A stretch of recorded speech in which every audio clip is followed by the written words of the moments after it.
Alright, ayan. Akit nga pala kami ngayon sa 300 steps ng Baguio City.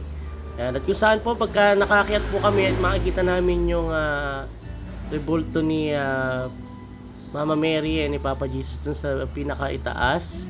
Ayan. Kaya lang medyo nakakapagod to guys, pero sulit naman pag nakakit natin to. Kaya tara na, let's go!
So ayan guys, narating na rin namin sa wakas.